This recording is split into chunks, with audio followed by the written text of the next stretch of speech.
Bonjour à tous, bienvenue en cette séance d'initiation au marché public. Ma collègue et moi-même allons vous présenter vraiment les notions de base et les points essentiels dans le cadre de votre mandat en tant qu'administrateur au sein de nos SLSP.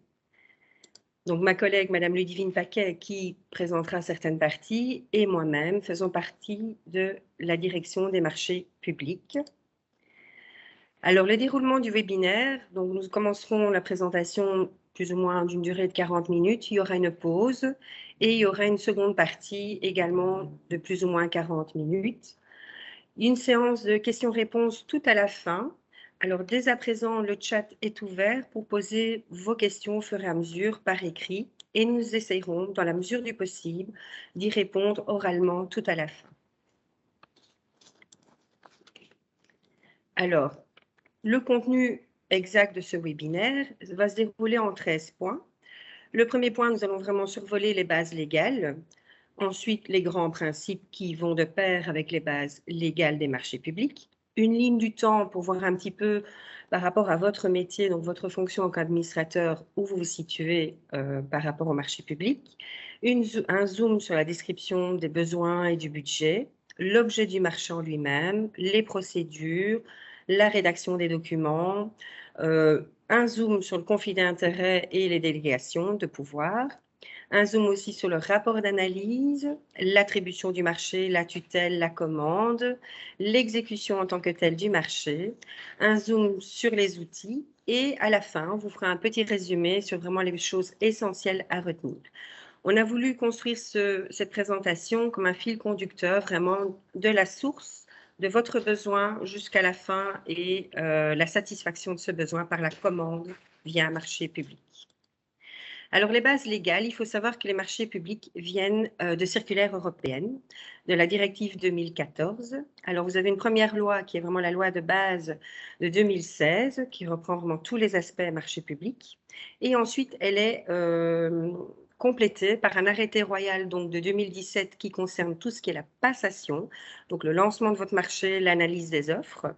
Et ensuite, vous avez un deuxième arrêté royal qui lui concerne spécifiquement l'exécution, donc celui de 2013. Et enfin, la dernière loi de 2013 qui concerne principalement l'information et les recours possibles pour les soumissionnaires. Alors, les grands principes, eh bien, ont autant de force, je veux dire, que la législation, puisqu'ils sont clairement repris dedans. Ici, vous les avez tous qui sont énumérés. Alors, clairement, les plus importants, la concurrence, puisqu'un marché public commence à partir de 1 euro dépensé, 1 euro public dépensé. Il y a l'égalité de traitement, bien évidemment. Donc là, pour que tous les soumissionnaires soient traités et analysés sur un même pied d'égalité. La remise en concurrence qui est très importante, puisqu'un marché, la durée de vie d'un marché est maximum 3-4 ans, sauf exception comme les marchés de calorimètres, par exemple. Ensuite, vous avez la transparence, puisque, comme j'expliquais avec la concurrence à partir d'1 euro de deniers publics, il s'agit de fonds publics et donc la transparence tout au long de la procédure et de la rédaction des documents. L'absence de conflit d'intérêts, mais là, je ne vais pas m'étaler dessus, il y aura vraiment un point d'attention en seconde partie. Et alors, surtout, la motivation, en fait et en droit. En droit, c'est les articles de loi ou les grands principes, et en fait, c'est vraiment factuellement, voilà, pourquoi, les explications. Plus vous motivez, mieux c'est et moins c'est attaquable. Alors, une petite ligne du temps pour vous dire un peu les étapes pour la commande. Donc, à partir de votre besoin au départ qu'on va caractériser, vous allez choisir quel type de procédure, rédiger les différents documents du marché. Et ça va passer donc au CA. Premier passage pour vous, important, en tant qu'administrateur, vous recevez le cahier de charge. Avec ces documents, et peut-être le brouillon d'avis de marché, vous devez vous positionner, voir est-ce que c'est correct au niveau de la procédure par rapport au montant. Première décision CA qui avalise les modalités donc, de mise en concurrence et les documents du marché. Ensuite, on lance le marché, l'analyse des offres, etc. Deuxième passage au CA, donc ça revient dans vos mains. Là, le dossier est bien complet. Vous avez donc la mise en concurrence de départ, le cahier de charge de nouveau que vous aviez avalisé, pardon, le rapport d'analyse qui va reprendre toutes les étapes, on verra ça vraiment plus en détail plus loin, et les offres. Et là, vous devez vous positionner, mais tiens, est-ce que le premier qui m'est proposé est correct par rapport à tout ce qui a été émis?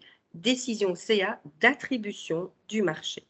Une fois que ça a été fait, eh bien, il y a le suivi du marché qui s'ensuit avec la commande, la tutelle.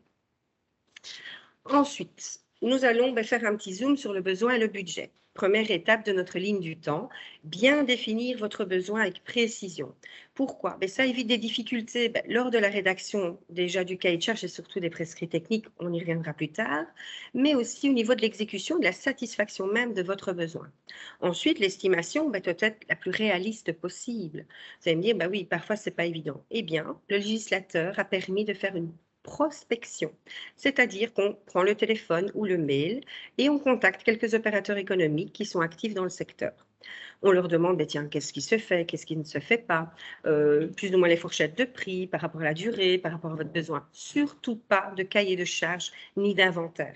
C'est une prospection, c'est juste prendre la température du secteur du marché. Et aussi une autre comparaison possible, c'est avec vos anciens marchés ou autres collègues du secteur du logement, par exemple. Alors, enfin, bien déterminer son budget et la ressource du budget. Voir est-ce qu'on a les ressources disponibles, fonds propres, subsides, etc. Et au final, se dire, est-ce qu'on a bien estimé son marché? Est-ce qu'il ne faut pas revoir soit son budget, soit le marché pour vraiment être bien en équilibre? C'est très important. Alors, l'objet du marché, tout d'abord, il faut voir comment on va qualifier son marché. Est-ce que c'est un marché de travaux? Est-ce que c'est un marché de fourniture, de services? Par exemple, un marché d'entretien de chauffage, c'est un marché de services à proprement dit. Par contre, l'installation de nouveaux chauffages ou le remplacement de chauffage, il s'agira d'un marché de travaux. Et les dispositions sont différentes, bien évidemment. Ensuite, on va se positionner, voir, tiens, est-ce qu'on va proposer une alternative à ce qu'on souhaite ou des options, des accessoires. J'y reviendrai un peu plus loin pour vous expliquer avec des exemples, mais retenez bien, une variante, c'est vraiment une alternative, mais au final, on n'a pas vraiment le choix. Puisqu'en marché public, on doit toujours sélectionner la meilleure offre, soit uniquement sur base du prix, soit uniquement par rapport aux critères. Et donc, cette alternative, cette variante, c'est comme une deuxième offre, une possibilité d'avoir deux offres. Et donc, on doit vraiment retrouver ces deux offres qui doivent être classées de la même manière et analysées de la même manière. Une option, par contre, c'est quelque chose qu'on va rajouter, mais qui n'est pas nécessaire. Alors ensuite, on peut se dire, tiens, est-ce qu'on va reconduire ou répéter le marché? La reconduction, c'est typiquement une photocopie de votre marché. Elle fonctionne pour toutes les procédures et tous vos marchés. Par contre, il faut bien l'indiquer au départ dans les documents pour pouvoir l'actionner.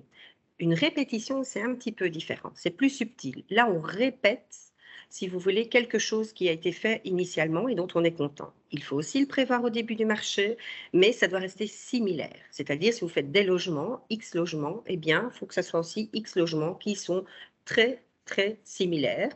Et cela n'est possible que pour certaines procédures. Toutes les procédures qui ont un avis de marché, en fait. Donc, la négociation en publicité et le faible montant, ma collègue vous en parlera plus longuement plus tard, là, on ne peut pas faire de répétition. Et elle n'est possible qu'en travaux et en services. Alors, l'estimation, comme je vous ai dit, du marché est importante, se fait toujours hors TVA. On reprend tout dans l'estimation, les variantes, les options, etc. On peut aussi se dire, tiens, je vais diviser mon marché. On peut le faire en tranches, on peut le faire en lots. Alors, dans les tranches, il y a deux types, les fermes et les conditionnels. La différence, me direz-vous? Les fermes, comme son nom l'indique, on est obligé de les commander, on est sûr qu'on a le budget et qu'on va le commander. Les tranches conditionnelles, c'est vraiment conditionné à l'obtention d'un subside ou l'octroi d'un permis ou l'accord peut-être des pompiers, de la commune et autres. Et donc, typiquement, les marchés d'auteurs de projets, que vous avez peut-être déjà vu passer certainement, la première tranche, c'est l'étude, donc la tranche ferme, l'étude de projet. Et les tranches conditionnelles, souvent, c'est le lancement même du marché de travaux, le suivi, la coordination, etc. Alors, le marché, la division en lots, là, c'est différent parce qu'on le divise en tout petits marchés, si vous voulez, distincts, comme un marché électricité, un marché gaz, marché pour l'eau. Ce seront tous des lots, mais regroupés dans un même marché. Et donc, chaque lot fonctionne de manière distincte et a une décision d'attribution et une vie qui lui est propre. Un adjudicataire différent. Marché à tranche, pas du tout. Marché à tranche, c'est vraiment un même marché et on attribue sur le montant global, même si on commande que certaines tranches. Alors, il faut toujours envisager l'allotissement. Donc, il y a une obligation depuis 2017 de l'envisager à partir de 140 000 €, peu importe si c'est un marché de travaux, services ou fournitures. Comment, me direz-vous, l'envisager et le formaliser? Eh bien, vous devez indiquer, soit dans la décision CA qui avalise le cahier de charge, soit dans le cahier de charge lui-même, en tout début, dire voilà, on est au-delà de 140 000, on s'est positionné par rapport à l'allotissement, on allotit parce que, et les lots sont là, mais si vous allotissez, vous ne devez même pas l'indiquer, vous mettez simplement les lots. Par contre, si vous n'allotissez pas, vous êtes obligé de motiver pourquoi. Techniquement, financièrement, structurellement, voilà. Une motivation, pas besoin de faire des pages et des pages, mais elle doit apparaître. Ensuite, j'ai déjà tout passé, oui. Ensuite, je vais passer la parole à ma collègue, Madame Paquet, qui va vous parler donc des différentes procédures. J'ai déjà un petit peu empiété. Merci à vous.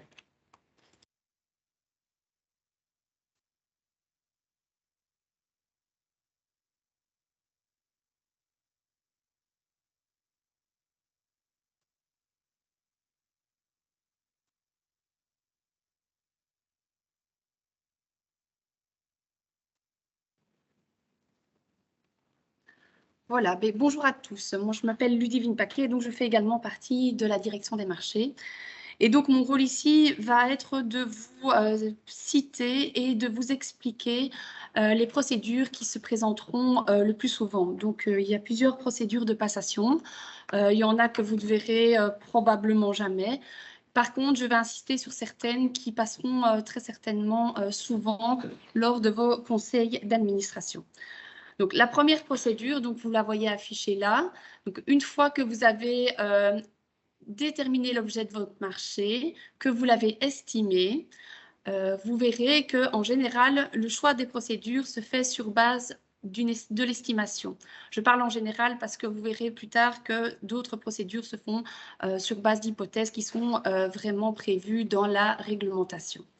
Donc, la première procédure dont je vais vous parler, c'est la procédure dite de faible montant. Donc, elle est visée à l'article 92 de la loi. Alors, cette procédure est utilisée lorsque votre commande a un montant estimé inférieur à 30 000 €. Donc, l'estimation de votre marché est inférieure à 30 000 €. Alors, c'est une procédure relativement simple et qui est rapide, puisqu'il n'y aura pas d'avis de marché. Vous n'êtes pas obligé de rédiger un cahier spécial des charges. Les règles générales d'exécution ne seront pas applicables, sauf si vous prévoyez de les faire appliquer. La seule obligation qu'on va vous demander, c'est de conserver une preuve de la consultation. Alors, évidemment, cette procédure permet également la négociation. Donc, la négociation est possible et elle sera constatée par simple facture acceptée. Donc, je mets un exemple. En termes de consultation, souvent, ce qu'on fait, c'est qu'on envoie une invitation à soumissionner à 3 soumissionnaires différents.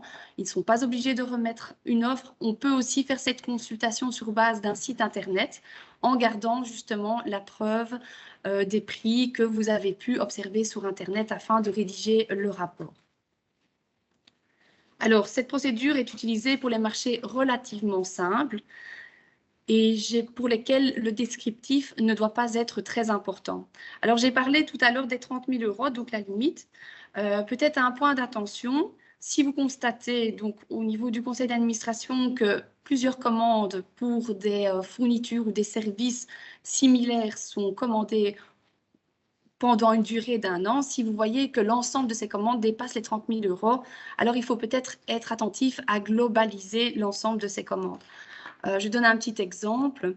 Par exemple, vous commandez une imprimante, donc bien souvent, ça sera en dessous des 30 000 €. Évidemment, si on constate une commande de 30 imprimantes sur 1 an et qu'il s'avère que le montant dépasse les 30 000 €, mais là, il faudra penser à globaliser vos fournitures afin de passer à une autre procédure puisque le montant de 30 000 € sera dépassé.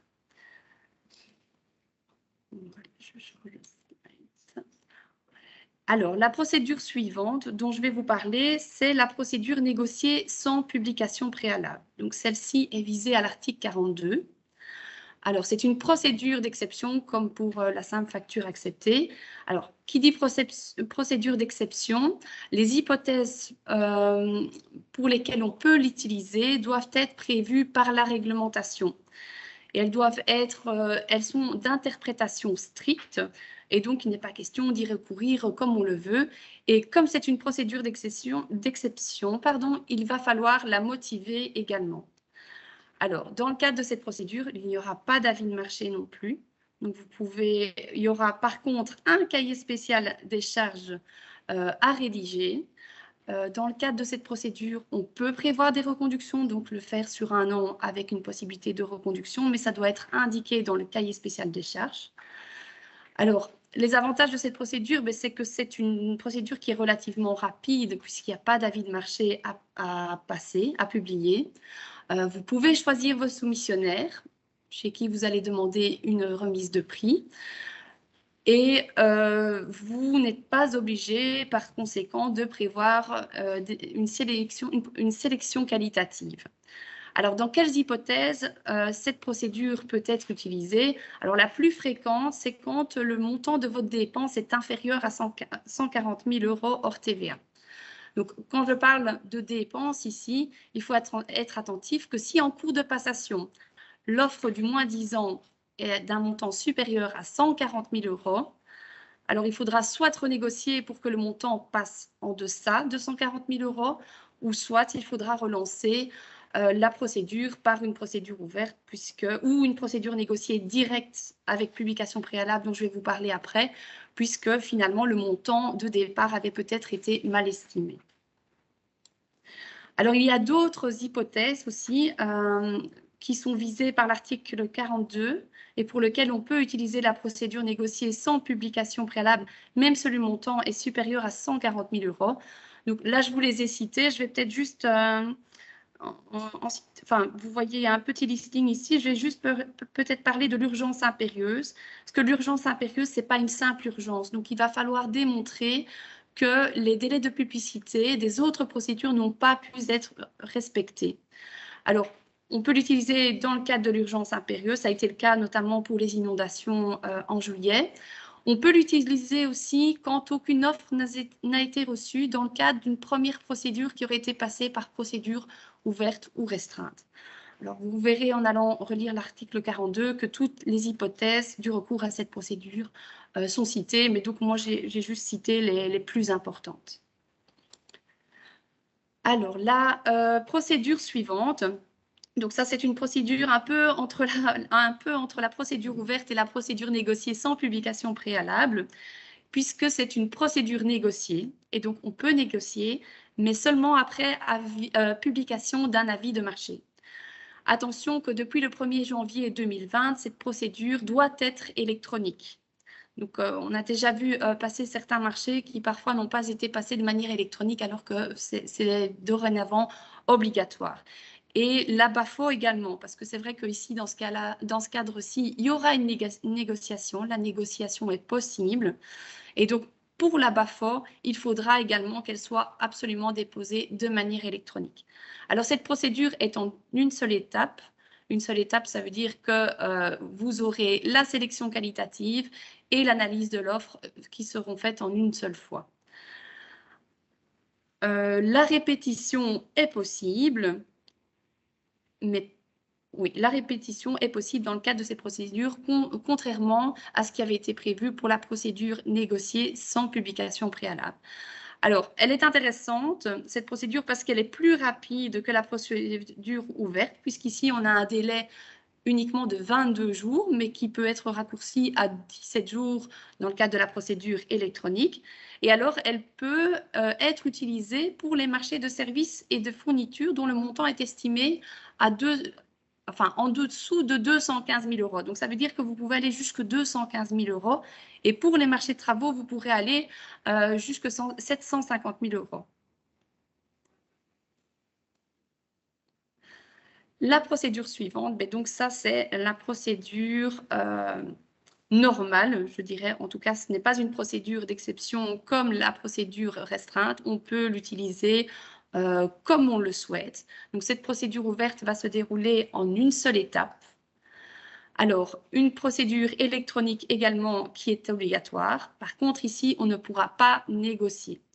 Il y aura un avis de marché qui sera publié avec un cahier spécial des charges qui sera mis en ligne et le délai de publicité est de 35 jours. Si tous les documents sont en ligne, ce délai peut être raboté à 30 jours. Alors, on peut prévoir un ou plusieurs critères d'attribution au choix. La répétition est possible, la reconduction également. Alors, il y a deux sortes de publicité. La publicité belge, donc il y aura uniquement une publicité belge pour les marchés de services et de fournitures qui ont eu un montant estimé inférieur à 215 000 € et pour les marchés de travaux à 5 382 000 €. Pardon. Au-delà de ces montants, de ces seuils, il faudra également publier un avis de marché au jour. Donc, la publicité belge se fait au bulletin des adjudications. Voilà, donc ça, c'est la procédure ouverte qui sera très régulièrement utilisée chez vous. La procédure suivante, c'est la procédure restreinte. Donc, c'est la deuxième procédure, je vais dire commune, qu'on peut utiliser dans n'importe quel type de commande. Donc, elle est un peu plus rare que la procédure ouverte parce qu'elle est en deux étapes. Donc, il y aura une première étape avec la remise des candidatures. Et puis une deuxième étape où uniquement les candidats sélectionnés seront invités à remettre offre.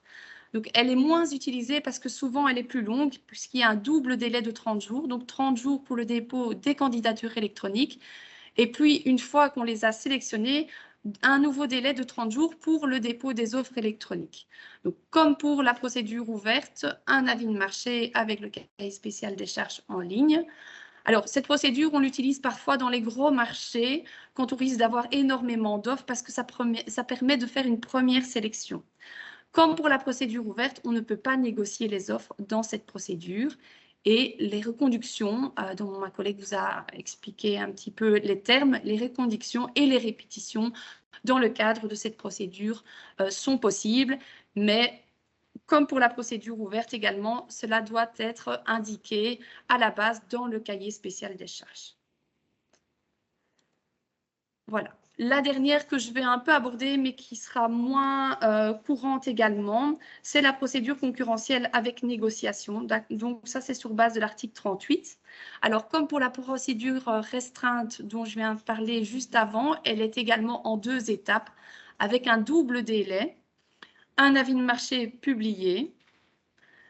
Et là, on l'utilise souvent dans le cadre si dans le cadre d'une procédure ouverte ou d'une procédure restreinte, on a reçu des offres irrégulières ou qui étaient inacceptables.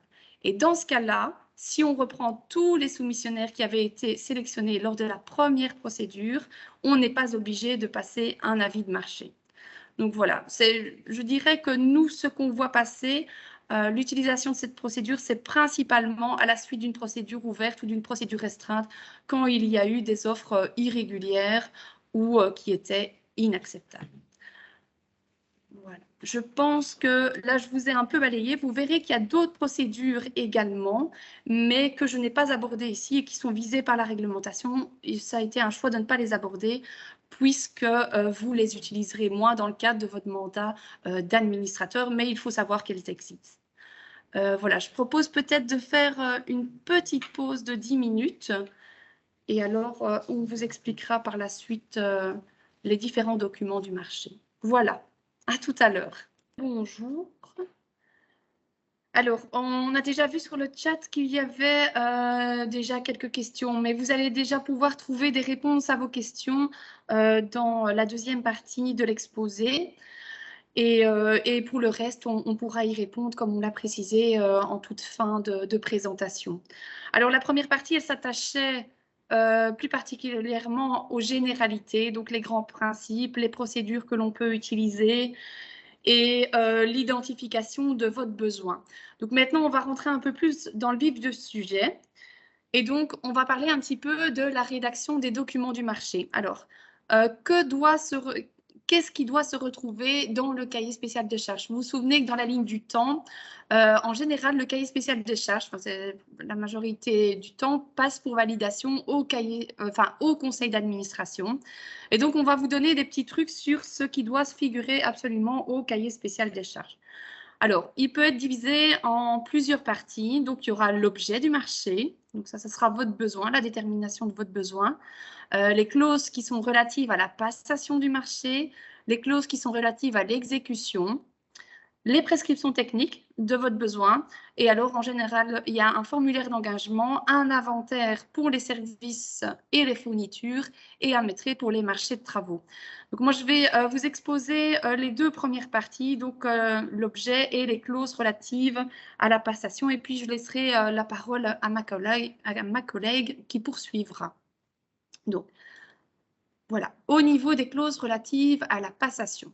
Donc, ce qu'on va d'abord retrouver, c'est tout ce qui concerne la sélection des candidats. Alors, qu'est-ce qu'on retrouve dans la sélection des candidats ou des soumissionnaires et qu'est-ce qu'on va vérifier? Donc, ça permet de juger de la capacité du soumissionnaire qui va remettre offre. Donc, il y en a de plusieurs. Il y a une partie, c'est les motifs d'exclusion. Donc ça, il y a des motifs d'exclusion obligatoires ou facultatifs. Les motifs d'exclusion obligatoires, ça veut dire que si un des soumissionnaires fait partie de ces motifs d'exclusion, vous ne pourrez pas poursuivre la procédure de passation avec ce soumissionnaire. Vous verrez qu'en procédure européenne, on utilise le DUM, donc qui est la déclaration unique de marché européen. Et c'est un document qui est joint à l'offre et que tout soumissionnaire doit compléter sous peine d'irrégularité de son offre. Et vous verrez que dans ce document vont se retrouver tous les éléments relatifs à la sélection des candidats. Alors, je vais détailler un petit peu. Donc, comme je l'ai dit tout à l'heure, il y a les clauses d'exclusion obligatoires et les clauses d'exclusion facultatives. Je vais commencer par les clauses d'exclusion obligatoires. Donc ça, c'est tout ce qui est condamnation. Donc, ça fait partie des articles 67 et suivants de la législation marché public. Et la seule manière de vérifier que le soumissionnaire n'a pas de condamnation, c'est de lui réclamer l'extrait de son casier judiciaire. Alors, qu'est-ce qu'on va vérifier aussi dans les clauses d'exclusion obligatoires? On va regarder s'il est en ordre au niveau de ses dettes sociales et fiscales. Un soumissionnaire est en ordre quand il n'a pas de dette supérieure à 3 000 €. Cette vérification, elle se fait par le pouvoir adjudicateur via le télémarque ou Digiflow. Et donc là, on peut vérifier ces données-là. Donc, c'est le pouvoir adjudicateur qui va vérifier ces données-là. Il est en ordre également s'il a une dette supérieure à 3 000 €, mais pour lequel il respecte un plan d'appurement. Donc ça, on peut le réclamer à l'adjudicataire, voir si éventuellement, s'il y a une dette plus importante que 3 000 €, s'il respecte un plan d'appurement. S'il a des créances certaines et exigibles envers l'administration, il peut être considéré comme en ordre. Si par contre, il n'est pas en ordre et qu'il a une dette supérieure à 3 000 € et qu'il ne respecte pas un plan d'appurement ou qu'il n'a pas de dette certaine et exigible, il a la possibilité, en tout cas, vous devez lui donner la possibilité de se régulariser dans les 5 jours ouvrables. Et cette possibilité ne peut être exercée qu'une seule fois. Donc, vous pouvez lui envoyer un courrier. On a vu que vous n'étiez pas en ordre. Je vous remercie de bien vouloir régulariser votre situation. Si ça n'a pas été fait, il faudra alors l'écarter de la procédure. Alors, il y a d'autres conditions d'accès aussi. Ce sont par exemple les marchés réservés. Donc, on peut décider aussi de faire des marchés réservés. Alors, les exclusions facultatives, donc c'est tout ce qui concerne les faillites, quand la société est en faillite, en liquidation, en cessation ou en réorganisation judiciaire. Ce sont des exclusions facultatives. Donc, on peut faire avec elles ce qui n'est pas conseillé, mais alors il faudra quand même toujours motiver de manière, bien motiver en tout cas les raisons pour lesquelles, malgré le fait qu'ils ne sont pas en ordre, vous voulez continuer de travailler avec ces soumissionnaires-là. Mais de nouveau, je vous rappelle que ce n'est pas forcément conseillé. Alors, pour ces mesures d'exclusion facultatives et obligatoires, donc je les ai citées, elles sont reprises dans le slide ici, je ne m'attarde pas. à chacune d'entre elles, mais le soumissionnaire a la possibilité d'invoquer des mesures correctrices. Et donc ça, il doit le faire d'emblée au moment du dépôt de son offre. Sauf pour les dettes fiscales et sociales pour lesquelles ça, à part la régularisation dans le délai de 5 jours, il n'y a pas possibilité d'apporter des mesures correctrices. Attention que l'exclusion sur base des motifs d'exclusion obligatoires et facultatifs, elle est limitée à 3 ans à dater du fait qui est mentionné dans le listing que je viens d'exposer. Alors, après le droit d'accès au marché, il y a tout ce qui concerne les critères de sélection qualitatifs. Et donc ça, je vais pouvoir répondre aussi en partie à une question. Les critères de sélection qualitative, donc on doit faire une sélection qualitative dans toutes les procédures pour lesquelles un avis de marché est passé. Donc pour la procédure négociée sans publication préalable, la sélection qualitative n'est pas une obligation. Alors, pour chacun des critères de sélection, il faut fixer un minima que le soumissionnaire devra atteindre. Donc ça doit absolument figurer dans votre cahier spécial des charges. On reçoit de nombreux cahiers spéciaux des charges dans lesquels les minima ne sont pas indiqués et donc ça peut invalider le cahier spécial des charges. Donc un soumissionnaire pourrait simplement introduire un recours en disant ben voilà, votre cahier spécial des charges n'est pas suffisamment bien expliqué au niveau des minima et donc ça peut mettre par terre toute la procédure. Alors il faut qu'il soit lié et proportionné à l'objet du marché et il faut qu'il soit adapté à chacun des lots également.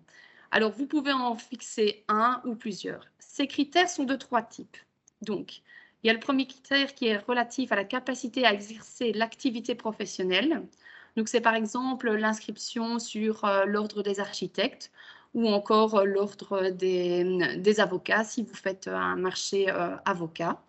Donc, ça, il y a le deuxième critère, le deuxième type, c'est les capacités économiques et financières.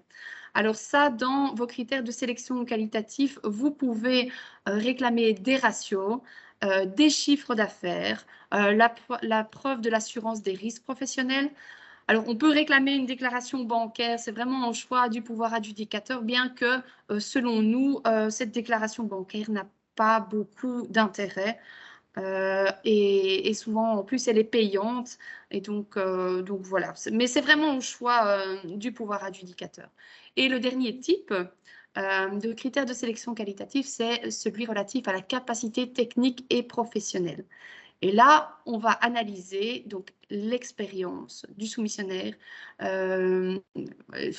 son savoir-faire. Dans ce cadre-là, on peut demander une liste des références pour les marchés qu'il aurait déjà réalisés, mais toujours ne pas oublier de fixer des minima.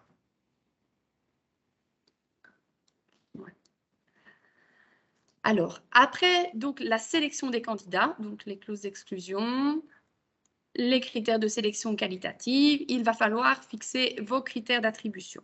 Donc, les critères d'attribution, ce sont ceux qui vont analyser la qualité de l'offre et non pas la qualité du soumissionnaire, comme c'était le cas pour les critères de sélection qualitatifs.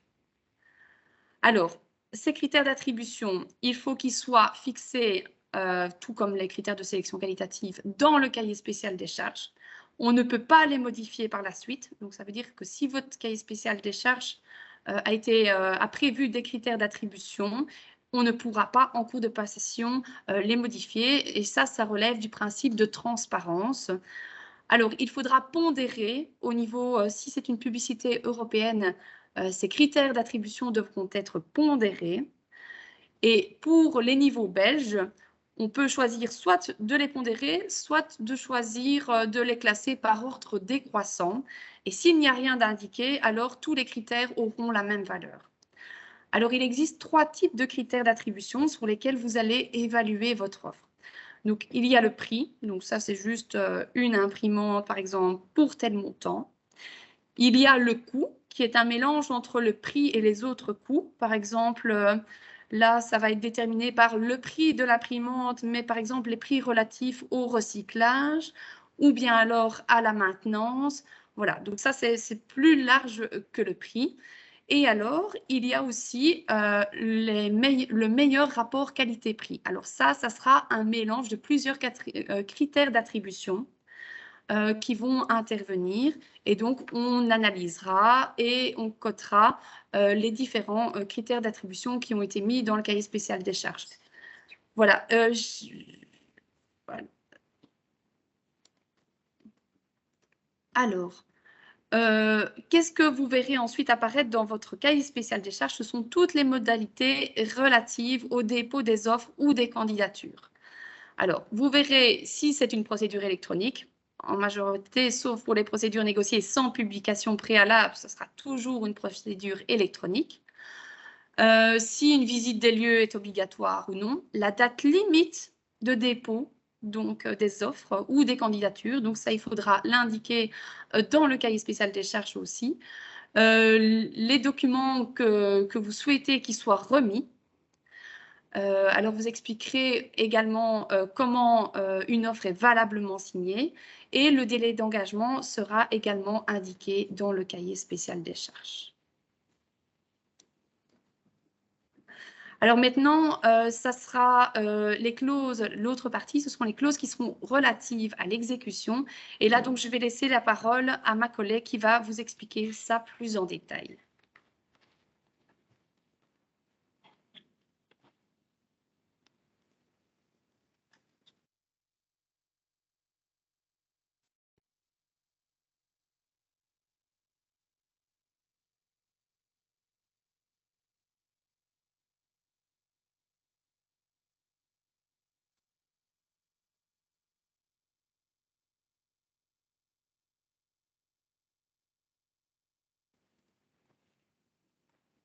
Alors, rebonjour. Donc, moi, je vais vous parler vraiment de la rédaction des documents, mais au niveau de l'exécution. Donc, il y a encore une partie qui, je dirais, se divise plus ou moins en deux parties. Donc, vous avez encore des clauses relatives proprement à l'exécution. Donc, comment va se passer votre marché, ou en tout cas, comment vous souhaitez vous imposer qu'il se passe, hein, avec différentes dispositions. Et l'autre partie, ce sera vraiment la description même de votre besoin de manière technique détaillée. Alors, les clauses relatives à l'exécution de manière plus administrative, je vais dire encore, il faut clairement indiquer le délai d'exécution.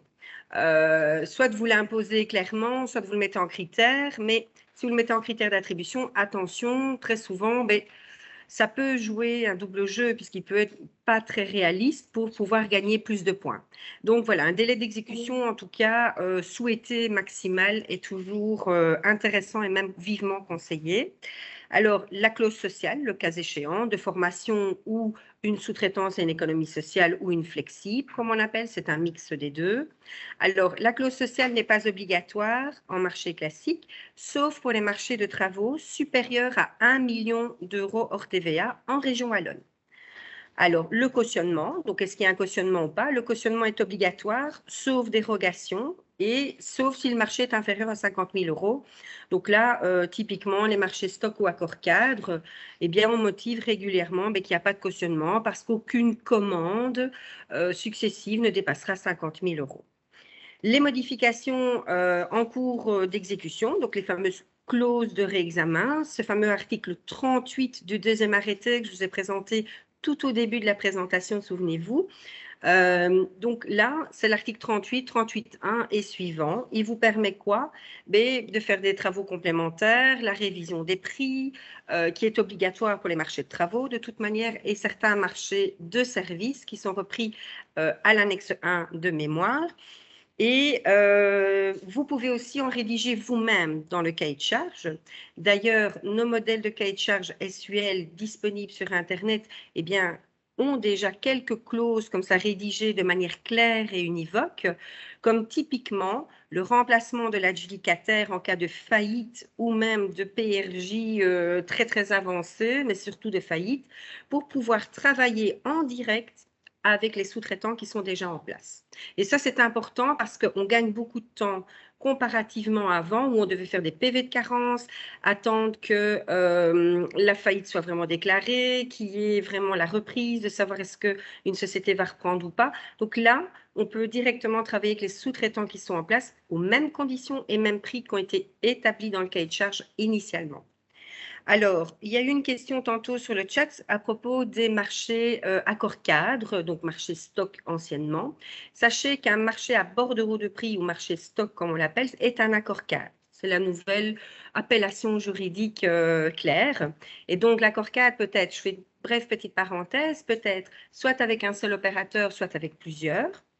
Et il faut clairement indiquer, donc là, soit dans les clauses relatives à l'exécution, on doit indiquer qu'il s'agit de quantités présumées, donc qui ne sont pas garanties, qu'il n'y a pas de droit d'exclusivité, puisqu'on est libre ou pas de commander dans son marché stock, donc l'accord cadre. Et alors, nouveauté très récente qui découle encore de la jurisprudence européenne, on doit fixer des maxima. Alors, vous me direz comment concrètement fixer les maxima. Je verrai un peu plus loin dans les descriptions plus techniques comment le faire, mais sachez que vous devez clairement indiquer déjà dans la partie plus administrative de votre cahier de charge qu'il y a soit un budget maximal, soit des quantités présumées maximales. Alors, je vous donnerai des petits trucs par après comment le faire. Et donc, retenez bien, un accord cadre avec un seul ou plusieurs opérateurs économiques, avec un seul, c'est l'ancien dit marché stock. Donc, il faut clairement indiquer qu'il s'agit de quantités présumées, non garanties, sauf si vous-même, vous voulez indiquer des quantités minimales que vous vous engagez à commander. Et alors, bien indiquer qu'il n'y a pas de droit d'exclusivité. Et ces quantités doivent être fixées de la manière la plus réaliste qui soit. Donc, ce n'est pas mettre toutes des quantités à 1. Bien sûr, il y a des postes où la quantité sera 1 ou 2, mais le plus réaliste possible, voire même rajouter 1 ou 2, puisqu'il n'y a pas d'obligation réelle de commande de ces quantités au final. Je termine cette parenthèse et j'y reviendrai un peu plus loin encore au niveau des quantités max.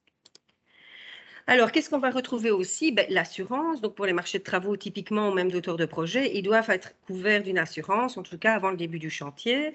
Les modalités de paiement. On va retrouver aussi les réceptions, les moyens d'action du PA s'il y a des manquements. Donc, c'est typiquement les pénalités spéciales. On en retrouve, elles sont déjà prévues quand il y a une clause sociale. Puisque pour les marchés de travaux, c'est clairement le cahier de charge SUL qui doit être utilisé obligatoirement, le CCTB. Donc, on a réussi à gagner jusque maintenant de pouvoir utiliser les clauses administratives SUL rien que pour le secteur logement, où on a repris toutes les parties du tome A du CCTB 2022. Mais par contre, les clauses techniques, là, c'est obligatoire, c'est le CCTB 2022 pour tout marché de travaux, que ce soit un marché accord cadre ou un marché de travaux classique.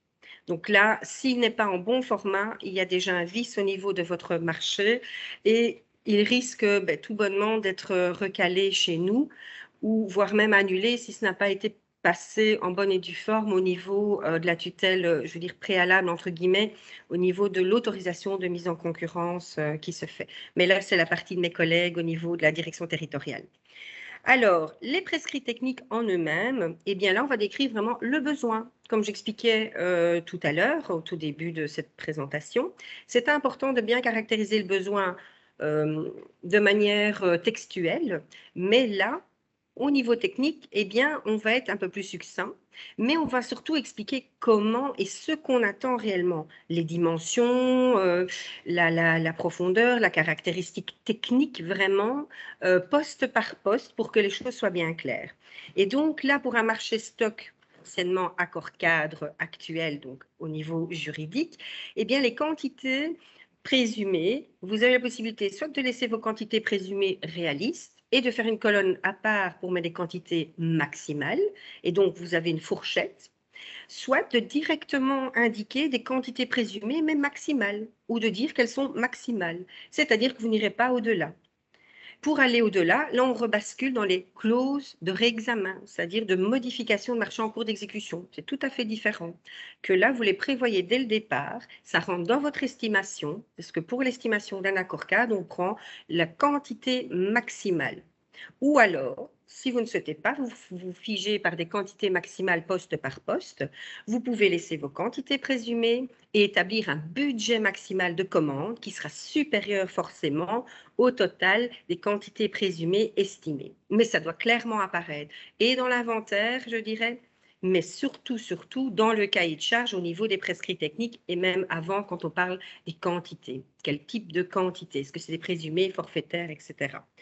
Alors, petite parenthèse aussi, dans un marché à accord cadre, les prix unitaires sont forfaitaires. Donc, on ne peut modifier les prix unitaires par la suite en cours de route. Et donc, à l'heure actuelle, il y a beaucoup de questions sur la hausse des prix, etc. De nouveau, ces choses-là sont réglées par une clause de réexamen. Soit elle est prévue dans le cahier de charge et dans le modèle de cahier de charge en prévoit une. Je profite de l'occasion pour le rappeler. Elle le prévoit. Il faut lire, je pense que la poire est coupée en deux à 50-50% quand ça dépasse un certain seuil au niveau de l'augmentation des prix, des quantités. Donc, elle est prévue. Si cette clause ne fonctionne pas, ne plaît pas ou n'est pas prévue, eh bien, c'est une des clauses 38 qui est prévue. Et là, ça doit être fait dans les formes. Voilà, petite parenthèse. Alors, l'exigence minimale, les besoins. Donc, les exigences minimales, ben, c'est typiquement, voilà, ça doit être exécuté dans un délai de X jours maximum. C'est une exigence minimale. Si vous recevez une offre et qui vous dit, moi non, je le fais plus que ce qui est prévu au max, eh bien, il ne respecte pas les exigences minimales et donc cette offre est encachée d'une irrégularité. Alors, on ne peut pas non plus citer une marque, une entreprise, sauf si vraiment on n'arrive pas à décrire son besoin. Alors là, c'est permis, mais on est obligé alors d'indiquer ou équivalent, ou en tout cas qui se complète ou qui va vraiment fonctionner avec les marques existantes. Attention, c'est différent d'avoir déjà des outillages ou du matériel avec des marques et les citer parce qu'on demande un entretien sur celle-ci. Ça, c'est différent que de demander des nouvelles choses qu'on achète ou qu'on loue et de citer des marques. Alors, ensuite, vient le formulaire d'engagement ou plus communément formulaire d'offre, donc soit d'engagement ou de soumission en fonction qu'on est en travaux ou services fourniture.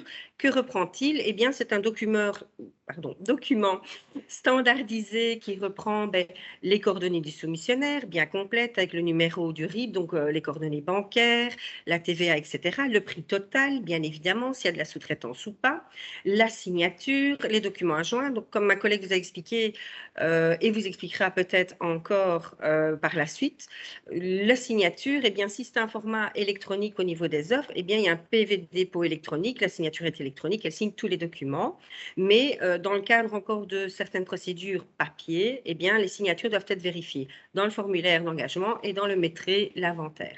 Alors, on dit maîtrise pour les travaux, inventaire pour service fourniture, mais c'est la même chose. C'est un récapitulatif, donc soit vous en avez deux, soit un seul qui est récapitulatif par terme et un autre plus en détail qui reprend vraiment tous les postes. C'est selon, mais il doit être présent, ça vous garantit de pouvoir vérifier tous les prix par la suite. Alors, vous mettez tous les postes exécutés, les quantités, donc comme j'ai expliqué, quantité max présumée ou quantité présumée tout court, quantité forfaitaire, les prix, le total, etc.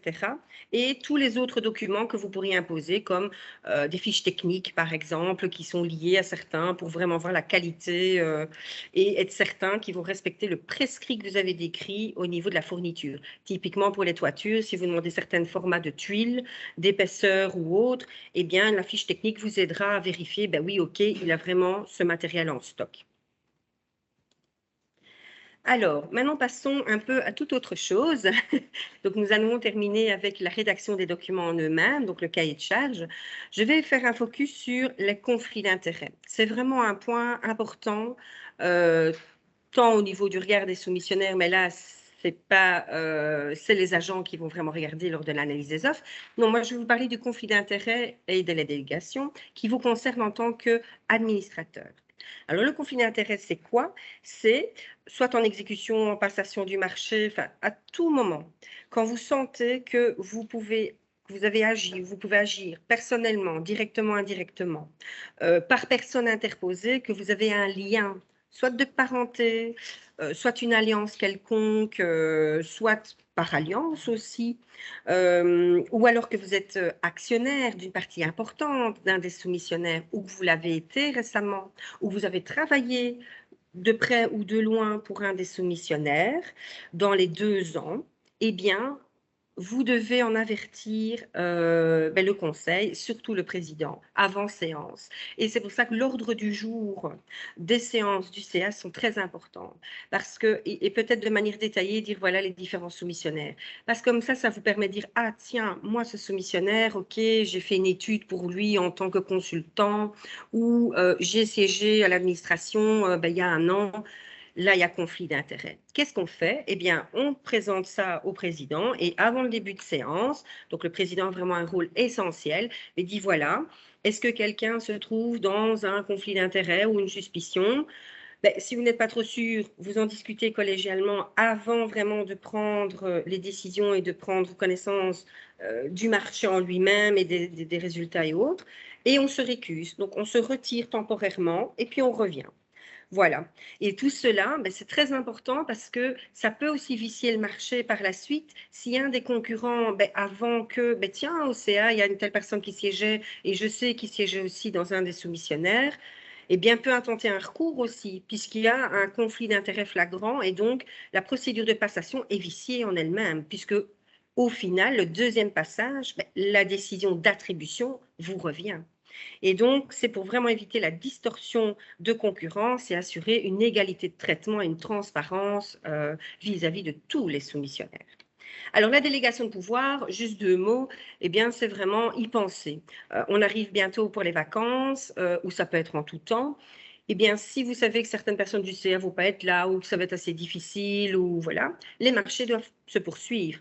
Il faut garantir une certaine sécurité au niveau des documents et des décisions qui vont être prises. Juridiquement, vous avez vu, il y a 2 passages au niveau du CA, donc ce n'est pas des moindres. Ça a son importance parce que ça peut retarder des commandes et le lancement de marché ou l'attribution après l'exécution.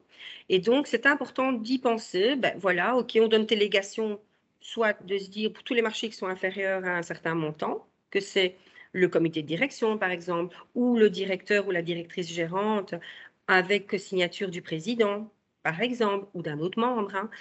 Chaque SLSP en interne, en bonne foi, prend ses propres délégations, mais ça doit vraiment être acté, signé et ça doit apparaître. Ne pas oublier aussi de joindre ou de faire référence à ces délégations lors de marchés qui sont soumis par la suite pour qu'on ait vent de cette délégation. Alors, je vais repasser la parole à ma collègue qui va faire un zoom vraiment sur le rapport d'analyse. Vous allez voir, c'est des éléments encore à tenir en compte, qui sont quand même importants par rapport à la rédaction du cahier de charge.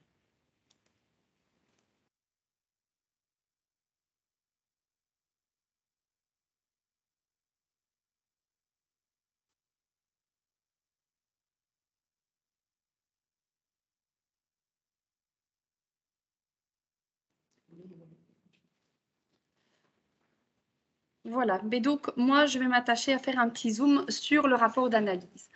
Donc effectivement, quand votre marché aura été publié, qu'il aura été analysé par les services de la SLSP, il y aura un deuxième passage au CA ou au DG ou au comité de direction si une délégation a été prévue, parce que ça faisait l'objet d'une question. Donc effectivement, s'il y a une délégation de pouvoir qui est prévue à une autre instance, c'est bon aussi.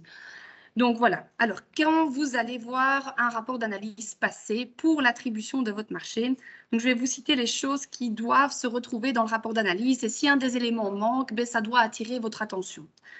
Donc vous allez voir dans ce PV d'ouverture l'objet du marché, le type de procédure qui a été utilisé, la date et l'heure des ouvertures, qui ont été indiqués dans le cahier spécial des charges et ou dans l'avis de marché, s'il y avait un avis de marché. Attention que ça doit vraiment correspondre. Vous allez également voir le nombre d'offres reçues, plus les coordonnées des soumissionnaires.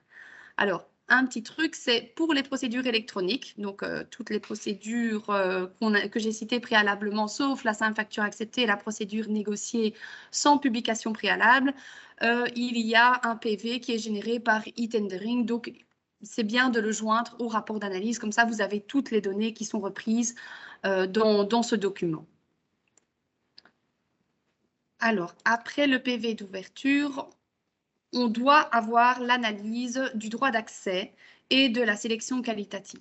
Donc, comme je vous l'ai expliqué tout à l'heure, le droit d'accès, ça se fait par la réclamation de l'extrait de casier judiciaire, et par la vérification par le pouvoir adjudicateur des dettes sociales, des taxes et des dettes fiscales.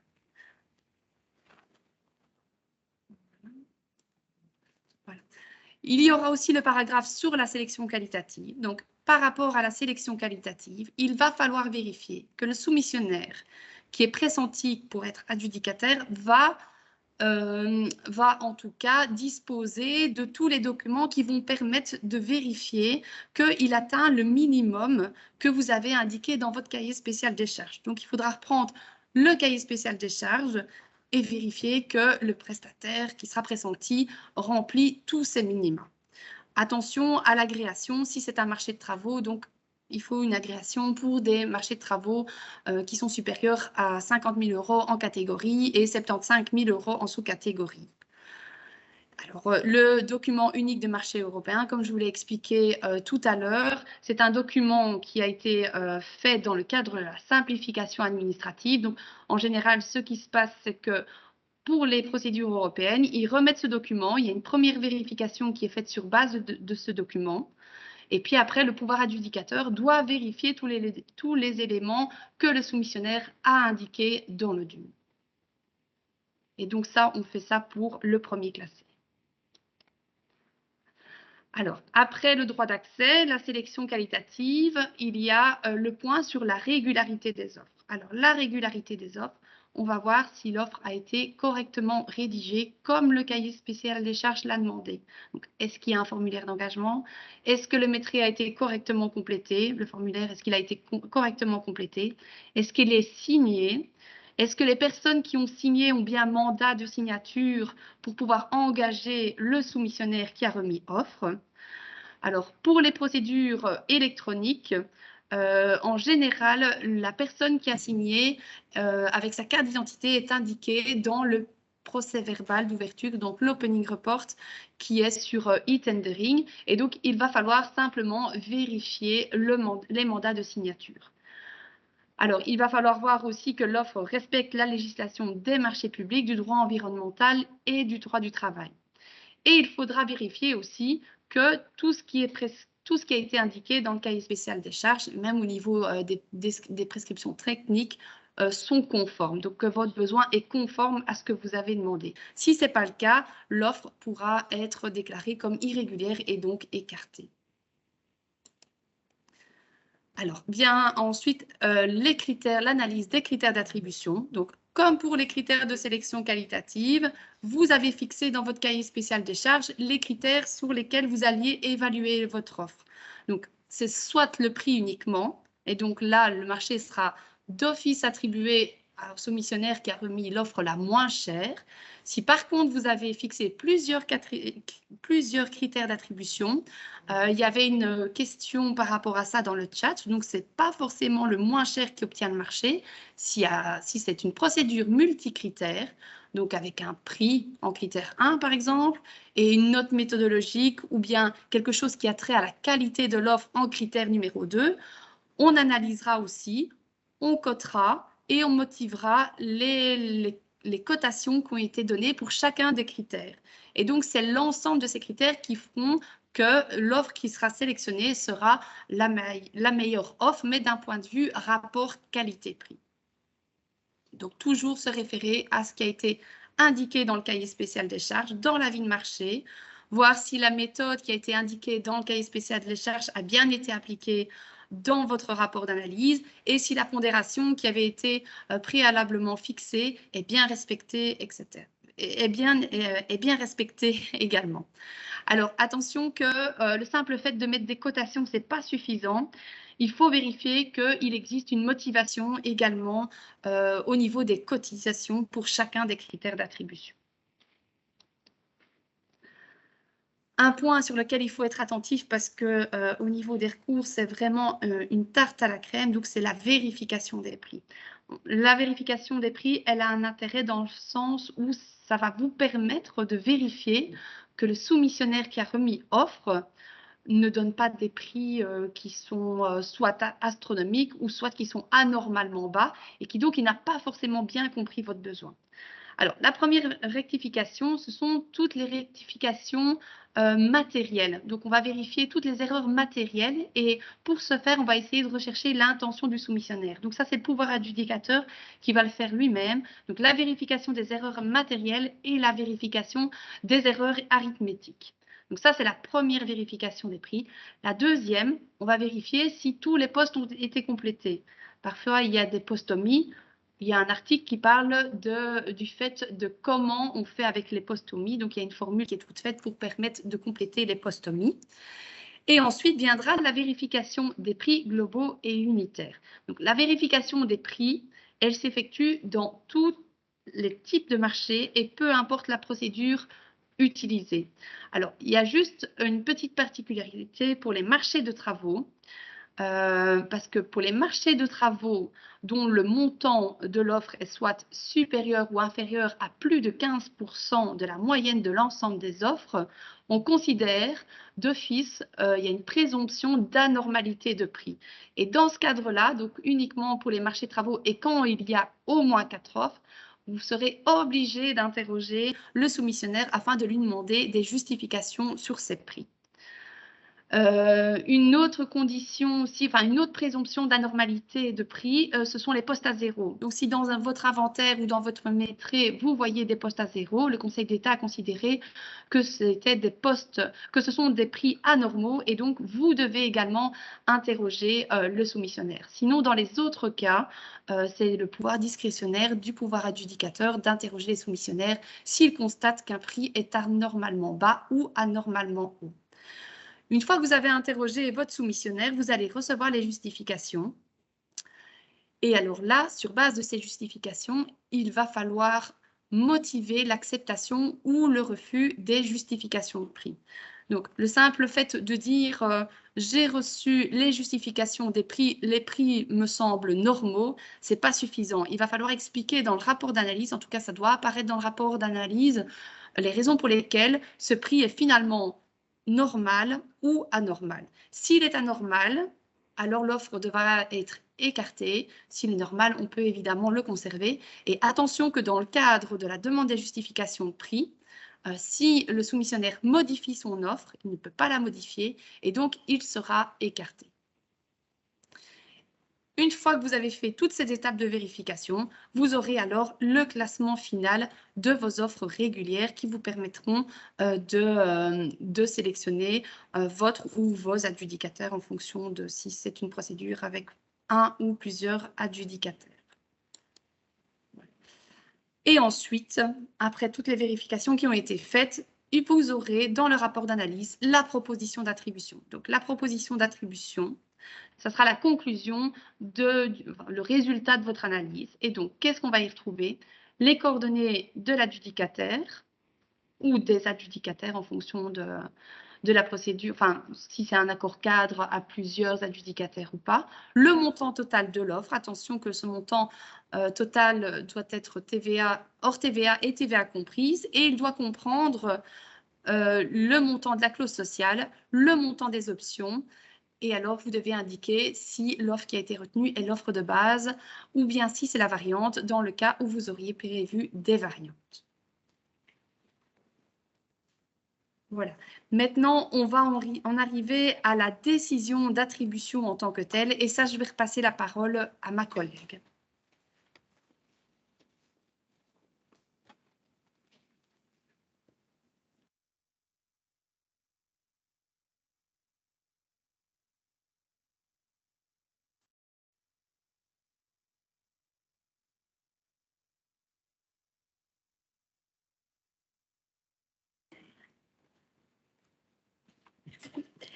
Donc, rebonjour, merci. Donc ici, l'attribution proprement parlée du marché. Comme je vous expliquais au tout début et qu'on vous l'a répété tout au long de cette présentation, la motivation en fait et en droit. Donc en droit, vous reprenez les considérants, les vues, tel article de loi, telle délégation, etc. bien sûr la référence au marché public, donc les quatre références légales que je vous ai mis au tout début, ainsi que d'autres dispositions particulières qui sont liées à la nature même du marché visé. Je parle par exemple pour les services de nettoyage, eh bien les conventions collectives aussi qui s'appliquent, qui expliquent qu'on doit reprendre le personnel qui est déjà en place pendant une certaine durée, donc il faut l'indiquer aussi. Et la motivation en fait, eh bien, c'est reprendre un peu chronologiquement les faits du marché, ça a été lancé à telle date, etc. Et surtout, dire que le rapport d'analyse fait partie intégrante et qu'on s'appuie sur celui-ci pour prendre la décision qui va être prise ci-dessous. Alors, bien sûr, la date de CA doit figurer dans ce document. Donc, ça, c'est vraiment le deuxième passage. Hein, rappelez-vous la ligne du temps tout début. Là, on se retrouve avec le dossier au complet, rapport d'analyse, les offres, le cahier de charge, la publication de l'avis de marché ou les copies des lettres d'invitation à soumissionner. Et en fonction, bien sûr, de la délégation de pouvoir qui a été mise au préalable. Si c'est un marché inférieur, vous ne le verrez peut-être pas passer. C'est bien sûr tous les marchés qui passent en deuxième passage chez vous. Hein. Donc, la référence à la législation, comme j'expliquais, que ça se base sur le rapport d'analyse qui fait partie intégrante, donc pas l'oublier, c'est fort important. La liste des soumissionnaires qui ont été sélectionnés, la motivation des écartements, là de manière succincte, parce que le rapport d'analyse, lui, va vraiment expliquer en fait, en droit, pourquoi une offre a été écartée ou en tout cas non sélectionnée, si c'est au stade de la sélection. Et vous, au niveau de la décision d'attribution, vous devez acter vraiment la proposition qui a été faite. Oui, on écarte parce que, et de manière succincte, il n'a pas rempli le minima de la sélection qualitative. Voilà. Et comme on fait référence au rapport d'analyse et qu'il fait partie intégrante, eh bien, si un soumissionnaire évincé ou mécontent, ou même l'adjudicataire souhaite avoir l'entièreté, il y a droit par la suite, sur demande. Le classement des offres. Alors, le classement des offres est important. Reprendre le classement, pourquoi ? Surtout quand c'est un marché rien que le prix, mais pas que seulement. Les marchés à multicritères, eh bien, reprendre un classement avec les cotes et notre conseil, c'est de mettre quand même le montant total. Pourquoi? Mais comme ça, ils savent voir un peu, ce n'est pas un secret d'affaires, le montant total. C'est vraiment les prix unitaires, les process, certains matériaux qui tombent sous le secret professionnel, pas le montant total. Et d'ailleurs, dans les modèles cahier de charge SUL en tout cas, il est indiqué qu'il marque son accord en participant à cette remise, à cette mise en concurrence, à ce qu'on communique ses coordonnées et, le cas échéant, le montant total. Il faut se mettre à la position du soumissionnaire et garder toujours à l'esprit les grands principes, transparence, égalité de traitement. Et donc, en mettant ce classement, eh bien, ça vous évite peut-être d'avoir après des questionnements ou certains soumissionnaires qui auraient envie de mettre un recours ou de vous demander vraiment le rapport d'analyse et de chercher plus au-delà. Là, au moins, il sait voir son positionnement et se dire « Ah oui, ok, je suis 5e, bon, d'accord, ok, j'avais vraiment pas de chance d'avoir le marché. » Alors, les coordonnées de l'adjudicataire, le montant d'offre TVA comprise, ça, bien évidemment, on attribue au premier pour un montant 2, et ensuite, on dit le deuxième est classé, le montant, ou vous faites un tableau, c'est selon le format de chaque SLSP.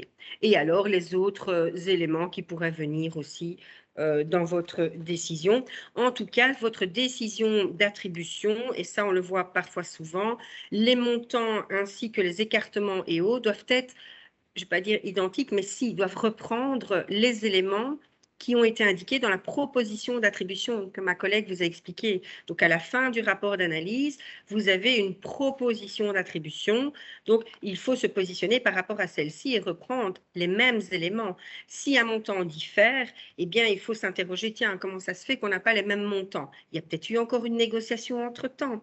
Il y a peut-être eu une correction de dernière minute. Alors, il faut reprendre le rapport d'analyse et ajouter chronologiquement cette dernière correction et revoir alors la proposition d'attribution pour qu'elle corresponde vraiment au montant que vous allez reprendre en tant qu'administrateur pour votre décision d'attribution. C'est vraiment celle-ci qui fait foi.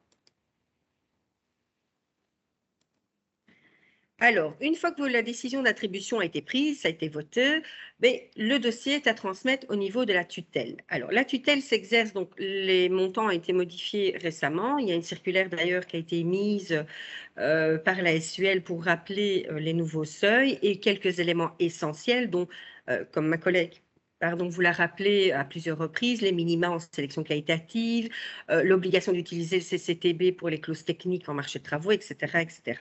Et donc, le rappel des seuils, c'est marché de fourniture et services, c'est à partir de 30 000 € que c'est obligé de nous transmettre le dossier, obligatoirement. Et en travaux, c'est à partir de 140 000. Attention toutefois, pour les marchés de travaux, et ça mes collègues direction territoriale vous préciseront, d'autres peut-être vérifications qui se font à d'autres stades du dossier, mais pour les marchés subsidiés, là, ils doivent quand même être transmis, même s'ils ne passent pas chez nous directement à la direction des marchés, ils doivent être transmis puisqu'il y a un subside. Alors, c'est l'application stricte du code 164 du code wallon du logement. Donc, c'est un passage obligé. On doit attendre les 30 jours de délai légaux, 45 en juillet, août et décembre, avant de pouvoir même notifier ou commander le marché. C'est important parce que la tutelle, voilà, on est un peu le garde-fou et donc on vérifie vraiment les derniers petits éléments. Tiens, est-ce que tout correspond bien? Est-ce qu'on n'a pas oublié quelque chose? Et parfois, on s'est encore rectifier un peu les choses. Donc, bien être attentif à cela et aussi à la manière, parfois, on voit souvent passer des décisions CA où en toute fin, il est indiqué que cette décision est exécutoire lors de l'envoi à la tutelle. Non, cette décision est exécutoire après le délai de tutelle. C'est plus correct juridiquement.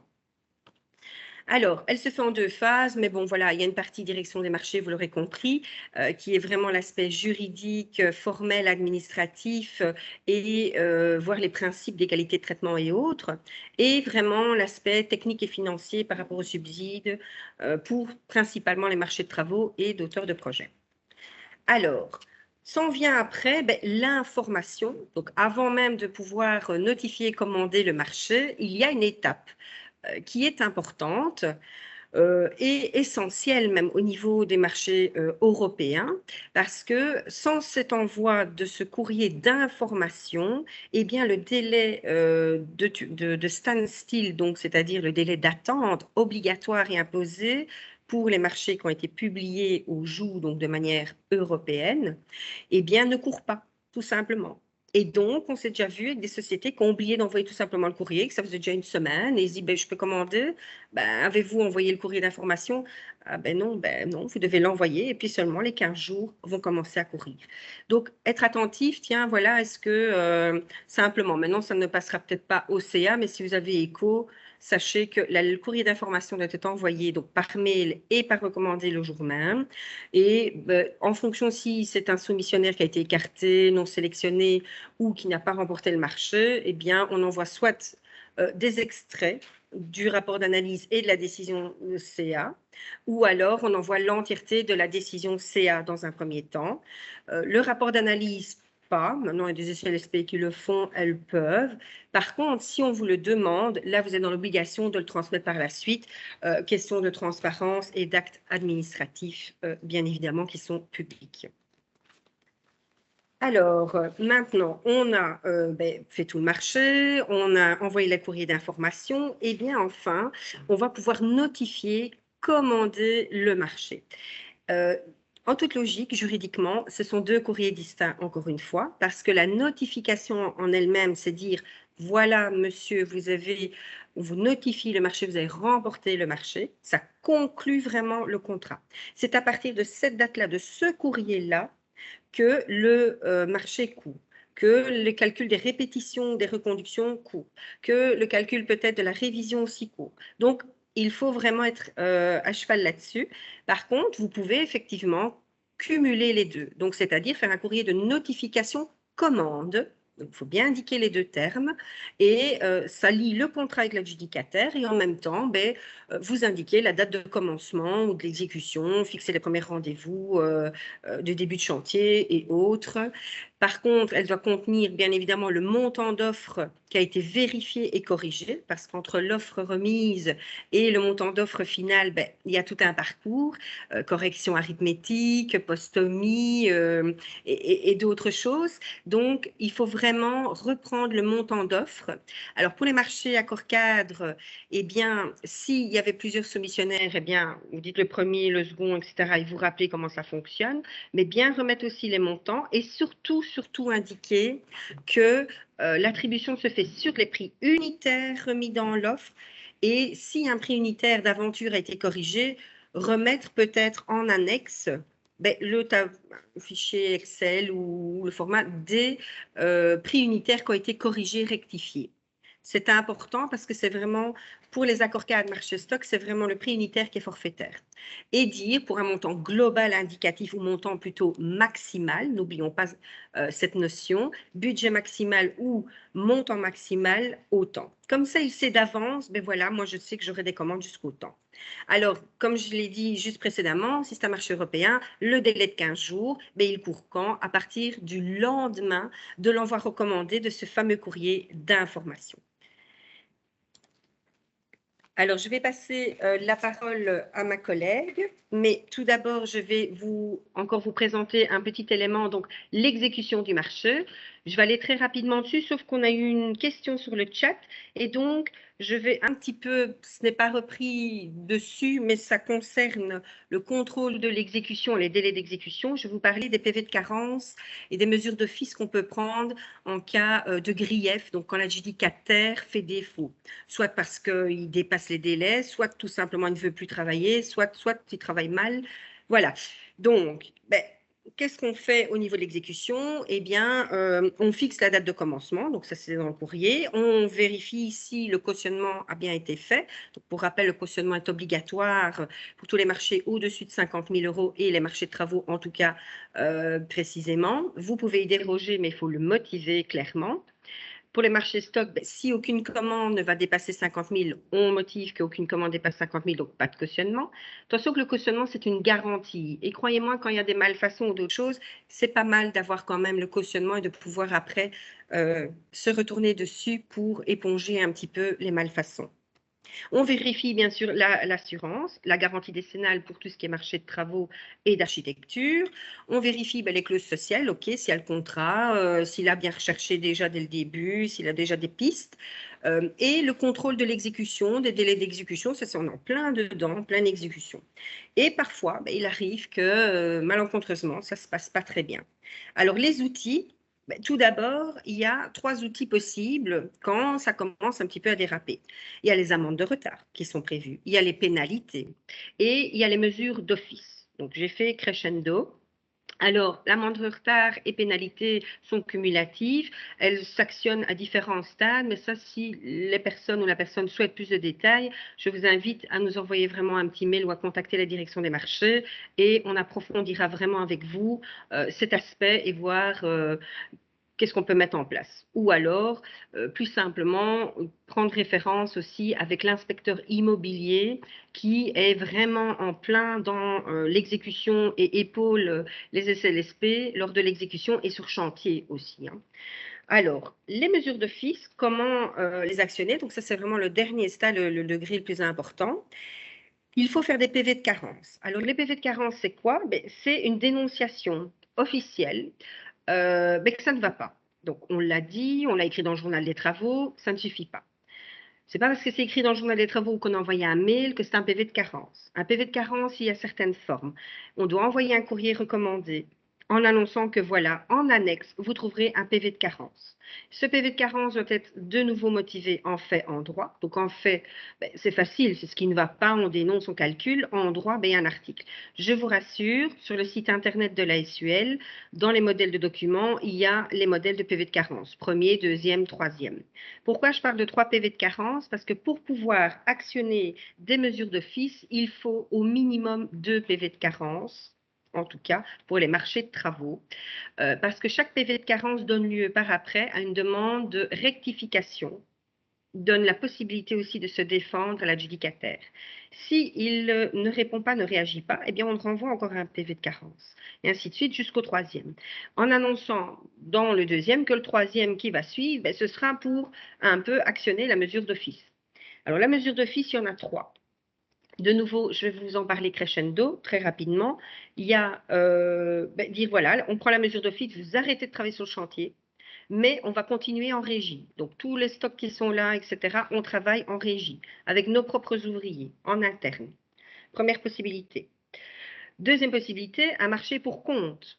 Donc, même chose, marché pour compte. La différence, c'est que là, on va dire, OK, vous prenez tous vos outils, les stocks qui sont là, ben, ils sont payés, enfin, c'est à nous, ça reste, mais c'est une autre société qui va venir à votre place et qui va continuer le marché.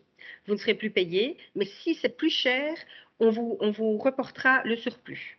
Par contre, c'est un peu délicat parce que pour le premier cas et le deuxième, il reste toujours actif, entre guillemets, enfin, lié par le marché. Et donc, pour les garanties décennales, c'est un peu litigieux, très souvent. Et alors, ils doivent être présents pour la réception. Et vous devez les tenir informés jusqu'au bout, jusqu'à la finalité du marché. Et donc, ce n'est pas toujours conseillé. La plus connue, la plus courante et la plus stricte, c'est la résiliation pure et simple du marché. Et là, on dit stop, times, vous reprenez toutes vos affaires, ce qui est le stock qui est resté, on fait les décomptes, on fait les calculs, et c'est fini. Il n'a plus droit de parole ni de mettre ses pieds sur le chantier. Et là, malheureusement, il faut remettre en concurrence, voir, voilà, parfois on sait récupérer certains sous-traitants, on les remet en concurrence, ou on peut motiver, comme Madame Paquet expliquait, pour les fameuses procédures négociées, il y a cette hypothèse qui est prévue, et là on parle de monopole technique parce que le sous-traitant est sur place, qu'il a déjà le stock qui est là, qui connaît le chantier, qu'il est déjà en plein dedans, et donc pour les garanties et autres, on motive et on fait négocier uniquement avec le ou les sous-traitants en place. Juste dans cette hypothèse. Ou sinon, il faut remettre en concurrence proprement la reste du chantier. Alors, vous pouvez aussi, quand vous n'êtes pas content, une fois que vous avez fait les mesures d'office, surtout de résiliation principalement, mais l'exclure pour vos prochains marchés, cet adjudicataire, puisque vous n'avez pas été content. Attention que c'est limité dans le temps. Même chose, si vous êtes intéressé à mettre en place ce genre de restrictions, revenez vers nous, on vous en donnera beaucoup plus de détails. Je ne m'épilogue plus là-dessus plus longuement sur les problèmes d'exécution, mais sachez qu'on est là, la direction des marchés et la direction territoriale, pour vraiment vous aiguiller, vous épauler au mieux dans ces phases-là. Alors, on vérifie donc la clause sociale, comme j'ai dit, l'exécution, les paiements. Alors, les paiements, une petite parenthèse aussi rapide, il y a un double délai. Il y a le délai de 30 jours pour la vérification donc, des pièces. Hein, une fois que ça a été exécuté, il vous envoie un semblant de brouillon de facture, si vous voulez un état d'avancement, hein, comme on appelle. On regarde, on vérifie, c'est OK, pas OK. Et si c'est OK, on lui dit c'est OK. Il a 5 jours pour vous envoyer vraiment sa déclaration de créance, donc une facture. Que là, on a, nous, pouvoir adjudicateur, 30 jours pour payer. Alors, s'il vous plaît, vu la conjoncture actuelle économique, soyez très attentifs à ça. En interne, peut-être faites passer le message ou si ça passe de nouveau au CA d'une manière ou d'une autre. Mais si ça a été vérifié plus tôt que les 30 jours, n'attendez pas que le délai se termine. C'est un délai maximal. OK. Donc, si c'est vérifié au bout de 15 jours, eh bien, on signale déjà, OK, tout est bon, c'est OK, envoyez-nous déjà votre facture. On gagne du temps et les soumissionnaires peuvent être payés plus vite. Ça relance vraiment la dynamique de l'économie et de réponse, de satisfaction au niveau des marchés publics. Parce que de moins en moins d'entrepreneurs, ou en tout cas petites PME, osent répondre parce que se disent, voilà, moi je sais que c'est 60 jours pour être payé, quoi. Et il y a déjà eu parfois des petites faillites parce qu'ils avaient pris 2-3 marchés, enfin voilà. Donc, soyez attentifs au niveau des paiements à essayer voilà, que les choses se passent le mieux possible. Ensuite, ben, les mesures, j'en ai parlé s'il y a des manquements. Ensuite, ben, parfois il arrive des choses, des couacs, un éboulement de terrain, on découvre qu'il y a une comète ou un obus, voilà. Et donc, c'est des modifications en cours d'exécution, j'en avais parlé, c'est les fameuses clauses de réexamen. Alors, on regarde s'il y avait quelque chose d'indiqué ou de prévu dans le cahier de charge, si pas, on rebascule sur les articles 38, 38.1 et suivants. Mais alors là, il faut vraiment être strictement dans les hypothèses qui sont indiquées.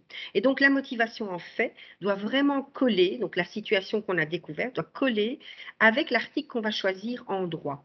Sinon, on ne sait pas faire de modifications et donc on doit remettre en concurrence pour cette partie de travaux, de services ou de fournitures qu'on n'avait pas prévues, qui n'étaient pas indiquées dans le cahier de charge. Alors, les réceptions, elles sont de 3 types, techniques provisoires ou définitives. Réception technique, c'est principalement dans les travaux ou certains services bien particuliers. Réception provisoire, même chose, en fourniture, on peut en prévoir une parfois, mais bon, c'est rare. C'est souvent en travaux, réception provisoire définitive. Attention, si les travaux ne sont pas conformes, etc., il faut faire un PV de non-réception jusqu'à ce qu'ils rectifient. Il n'y a plus cette possibilité de continuer quand même avec certains décomptes.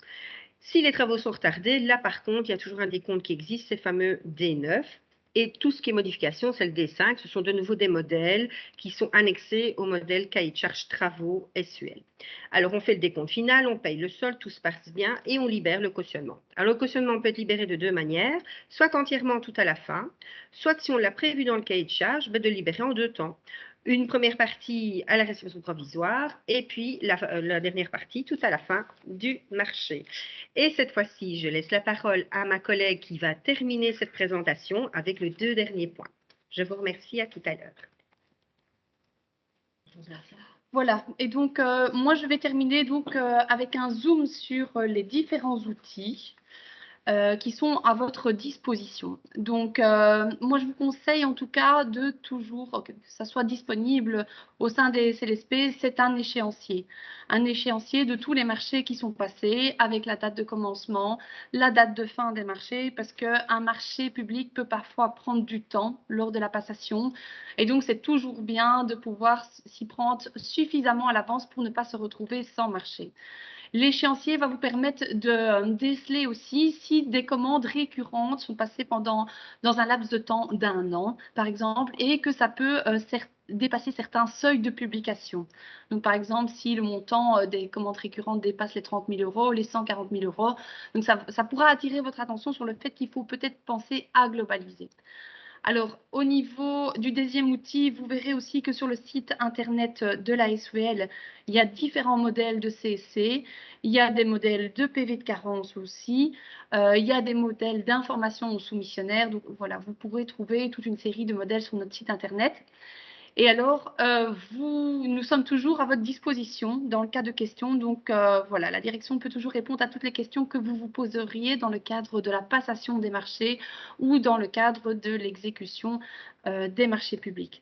Alors, par rapport aux slides qui sont passés aujourd'hui, rassurez-vous, vous allez avoir donc l'ensemble des slides qui vont vous être envoyés et qui vous permettront d'approfondir un peu, si vous le souhaitez, les règles sur la passation et l'exécution des marchés publics.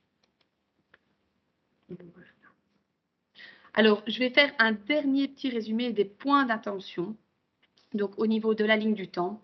Donc, comme expliqué précédemment, il y a un premier passage au CA qui aura pour objet la validation des conditions de mise en concurrence et du cahier spécial des charges, sauf évidemment si une délégation est prévue à une autre instance, et là dans lequel on verra le type de procédure, le montant estimé.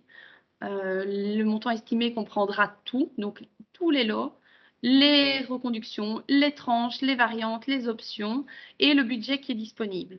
Alors, dans votre CSC, il y aura la sélection qualitative. Attention aux minima, clair pour chaque critère de sélection qualitative.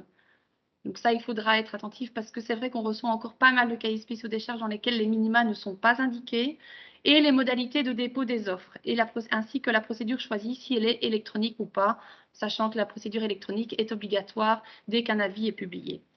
Et puis, il y aurait un deuxième passage au CA qui concernera l'attribution du marché. Et donc là, vraiment, à l'occasion de l'attribution du marché, il faudra vérifier le PV d'ouverture, le rapport d'analyse et être attentif aux différents points que j'ai expliqués tout à l'heure et voir si tout correspond bien à ce qui avait été prévu au départ dans le cahier spécial des charges. Et vous allez aussi avoir le formulaire d'engagement et enfin les offres, le formulaire d'engagement, les maîtres inventaires des différents soumissionnaires. Et après, il faudra prendre donc votre décision d'attribution qui sera signée avec les références légales, les montants estimés, les adjudicataires et ne pas oublier aussi de préciser s'il y a des écartements, ceux qui sont écartés et les motifs d'écartement avec une motivation. Voilà, j'espère que ça s'est bien passé. C'est vrai que nous sommes nombreux. Nous avons vu qu'il y avait certaines questions. On a déjà répondu à certaines d'entre elles, donc on va essayer de les survoler. Voilà, donc une question qui avait été posée, je ne sais pas si je vais reprendre le document. Voilà. Ok. Voilà, une question qui a été posée, c'est peut-on attribuer des marchés tout le temps à la même entreprise? Alors, en procédure ouverte, ça peut arriver qu'à chaque fois, ça soit la même entreprise qui remporte le marché. Évidemment, il faut l'analyser sur base des critères d'attribution qui ont été prévus dans le cahier spécial des charges. Ça peut arriver que le même soumissionnaire en procédure ouverte remporte à chaque fois le même marché parce que soit il a la meilleure offre d'un point de vue qualité-prix ou qu'il a l'offre la moins chère si on a fixé comme critère d'attribution uniquement le prix. En procédure négociée sans publication préalable, ça peut être aussi le même soumissionnaire, mais là, c'est un conseil qu'on vous donne, c'est de rafraîchir de temps en temps la liste des soumissionnaires que vous consultez. Parce que c'est vrai que si en procédure négociée sans publication préalable, c'est à chaque fois le même soumissionnaire qui revient avec cette liste de soumissionnaires ou d'opérateurs économiques auxquels on fait appel pour remettre offre, ça peut, ça peut en tout cas faire avoir une petite suspicion, bien qu'elle n'est pas toujours avérée, mais en tout cas, ça peut attirer l'attention si c'est à chaque fois le même prestataire. Mais ça peut arriver effectivement. En fait, il faut toujours garder à l'esprit les grands principes des marchés publics. Et donc, non, c'est pas grave, tu sais, si on ne me voit pas. Et donc, tant que les gens m'entendent bien, les grands principes des marchés publics et donc transparence, égalité de traitement et concurrence et remise en concurrence. Et donc, le principe de remise en concurrence tous les 4 ans, mais ne vise pas simplement à remettre en concurrence pour dire de relancer pour relancer, vise aussi à faire une réelle concurrence. Et si on reprend comme Madame Paquet l'explique, toujours les mêmes soumissionnaires, surtout en négocié sans publicité, où on choisit soi-même au préalable, on fait une espèce de sélection qualitative en amont, les mêmes soumissionnaires, grand bien qu'ils travaillent bien et qu'on est satisfait, il faut toutefois laisser l'opportunité à d'autres qui pourraient introduire un recours parce qu'ils n'ont jamais peut-être eu l'occasion, alors qu'ils sont dans la région et qu'ils sont peut-être intéressés, de pouvoir remettre ou participer au marché.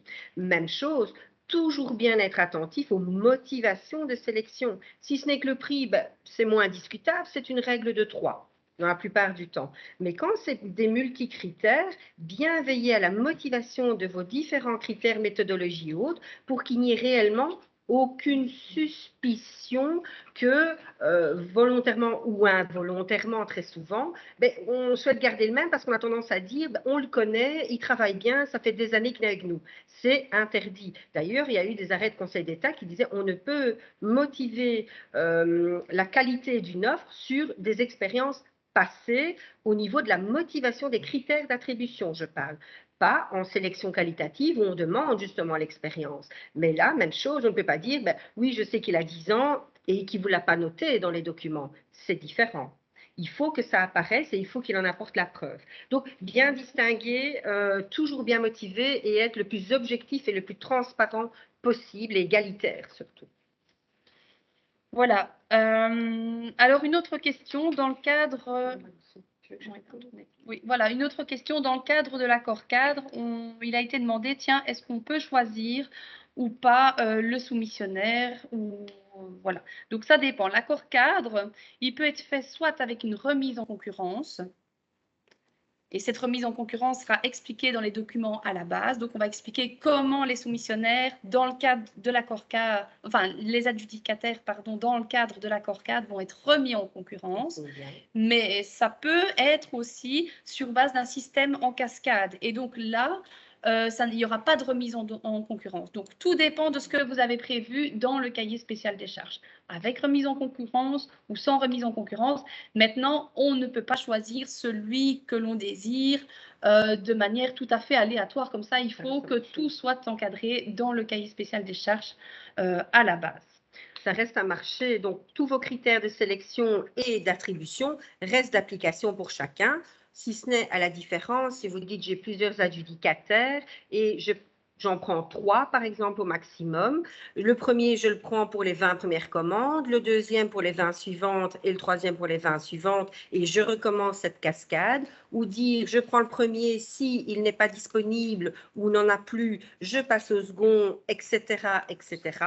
Ou avec remise en concurrence en disant pour chaque commande, je vais demander les prix à chacun, donc de nouveau à 3 ou à 5, mais il faut l'indiquer au départ, et vous remettez à chaque fois un inventaire ou un maîtrise, vous refaites une mini-analyse Et là, comme il y a eu délégation de pouvoir, rappelez-vous, initialement, qui vous permet d'attribuer sans repasser spécifiquement au CA, ça reste quand même, il faut quand même formaliser qu'une mini-analyse quand vous remettez en concurrence et de dire, voilà, cette fois-ci, cette commande-ci, c'est adjudicataire A. Et les deux autres sont classés en suivant. Vous pouvez même cumuler les deux. Je remets en concurrence et je fais une cascade. Si le premier fait défaut, n'est pas disponible, n'a plus de stock ou ne souhaite pas répondre, ça peut arriver, eh bien on passe au second. Mais on peut les remettre en concurrence sur le prix.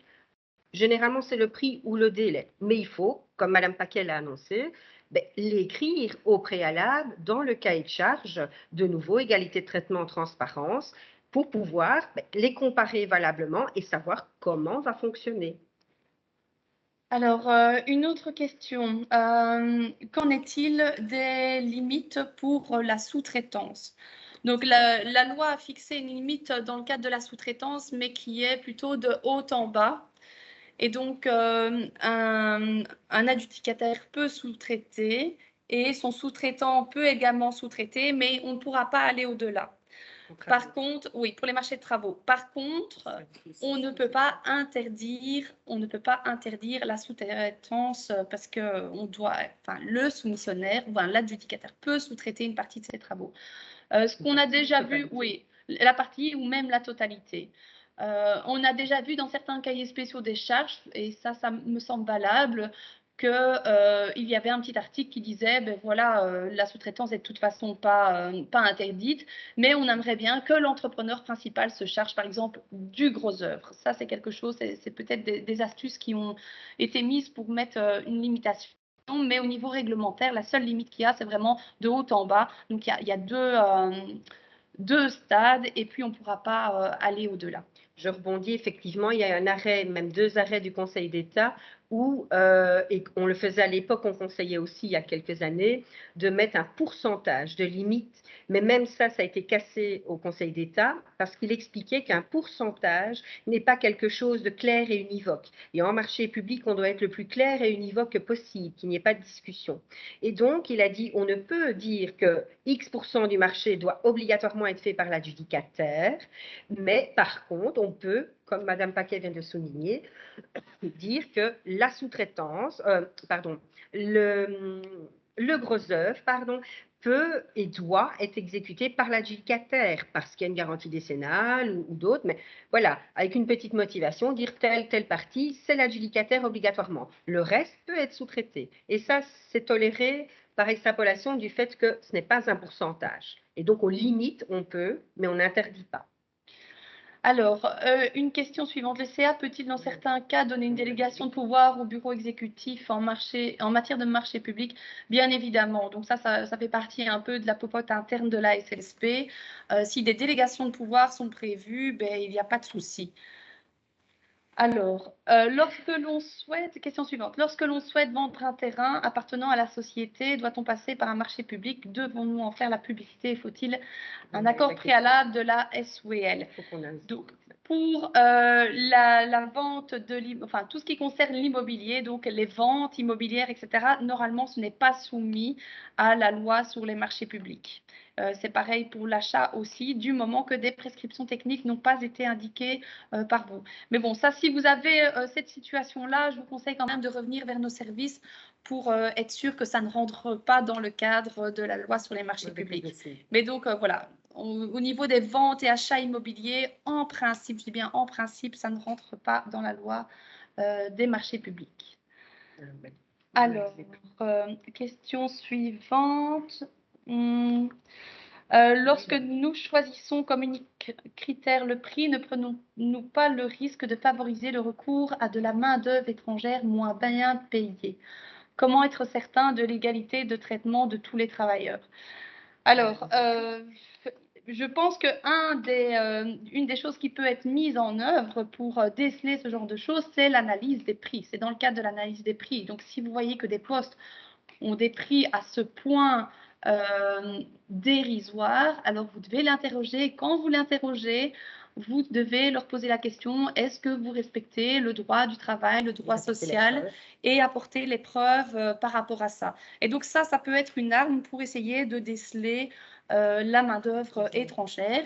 Il signe aussi une déclaration sur le dumping social par laquelle il s'engage. Donc voilà, c'est tous des moyens. Bon, après, et alors, il y a la vérification aussi lors de l'exécution du marché. Il y a quand même un journal des travaux. Il faut aller voir dans le cadre du marché s'il n'y a pas des travailleurs étrangers, si le droit du travail est bien respecté. Mais voilà, ce sont des outils. Mais un autre outil qui peut être, que j'ai vu passer récemment et qui n'était pas mal fait du tout, c'est de prévoir donc dans les prescrits techniques qu'il y ait au moins un interlocuteur par équipe qui parle français. Maintenant, la main-d'œuvre étrangère n'est pas interdite puisqu'il y a la libre circulation au niveau de l'Europe. Donc, on ne peut juridiquement interdire cela. Par contre, comme disait Mme Paquet, on peut s'assurer que ces ouvriers-là ont un contrat de travail et vous pouvez, dans le cadre des vérifications de la sous-traitance première ligne, vérifier qu'il y a une convention, qu'il y a vraiment un contrat déjà avec les sous-traitants, s'il y a une révision des prix, qu'elle est bien répercutée et doit être répercutée sur les sous-traitants aussi, et que ceux-ci, au niveau social et fiscal, sont en ordre et donc doivent en apporter la preuve. Si ce n'est pas le cas, vous pouvez et vous devez demander le remplacement du sous-traitant. Ça, c'est une chose. Et alors, pensez aussi peut-être à, parce que c'est souvent dans la sous-traitance, dans les sociétés elles-mêmes, c'est assez rare. Mais il y a des conventions qui existent d'échange de travailleurs. Mais c'est souvent au niveau de la sous-traitance, ce fameux dumping social. Et là, vous pouvez demander au préalable dans vos cahiers de charges des fiches d'identification des sous-traitants ou des sous-traitants qui seront peut-être appelés pour vous déjà faire une vérification préalable cas échéant, en cas de doute. Et s'ils vous mettent d'autres sous-traitants que ceux annoncés, eh bien, ils doivent également vous remettre une fiche d'identification et vous vérifier avant le début du chantier, ou en tout cas avant qu'ils commencent véritablement à exécuter les travaux. Voilà, ce sont les seules armes qu'on a. C'est vrai que ça fait beaucoup sous le pouvoir adjudicateur, mais voilà, la législation le permet, donc usez-en quand vous avez vraiment des doutes. Alors, la question suivante. Si la tutelle n'a pas répondu dans les temps, peut-on d'office mettre en application la mise en exécution du marché? Donc, si la tutelle n'a pas répondu dans les temps, c'est comme si on avait dit oui. Donc, vous pouvez mettre en exécution le commencement du marché. Donc, voilà, ça, c'est ce que prévoit l'article 164 du Code wallon de l'habitat durable. C'est en cas de non-réponse dans le délai qui est prescrit, c'est comme si votre marché était avalisé par la tutelle. Alors, je ne comprends pas bien la nuance avec et sans publication. Donc, la nuance, c'est juste pour certaines procédures, il y a, je ne sais pas si c'est l'objet de votre question, en tout cas, dans certaines procédures, vous êtes obligé de faire un avis de marché. Donc, celle-là, c'était les procédures négociées directes avec publication préalable, les procédures ouvertes et les procédures restreintes. Pour la procédure négociée sans publication préalable, il n'y a pas besoin de publier un avis au bulletin des adjudications. Il faut, vous pouvez en tout cas demander à 3 prestataires qui vous remettent une offre et ça peut se faire par mail ou par écrit, mais en tout cas toujours conserver la preuve. Mais donc là, il n'y aura pas d'avis de marché qui sera publié sur e-tendering. Une question. Oui, et là, c'est la dernière question. Oui. Seul l'adjudicataire peut choisir les sous-traitants. Alors, non. Donc, effectivement, la plupart du temps, c'est l'adjudicataire forcément qui va vous, pas imposer, mais en tout cas vous dire, vous citer les sous-traitants avec lesquels il va déjà travailler ou en tout cas qu'il est susceptible de travailler. Donc, pourquoi? Parce que économiquement, il fait déjà un peu des conventions avec eux ou en tout cas discute des prix et remet son offre en conséquence. Mais la sous-traitance peut être imposée par le pouvoir adjudicateur.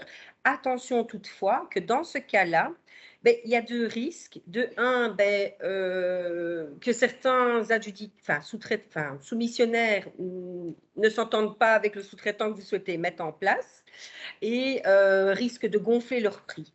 Maintenant, la sous-traitance souvent qui est imposée par le pouvoir adjudicateur, c'est en cas de sous-traitance à l'économie sociale. Et donc là, quelque part, ils le savent et donc calquent leur prix et ils ne les payent pas en fait.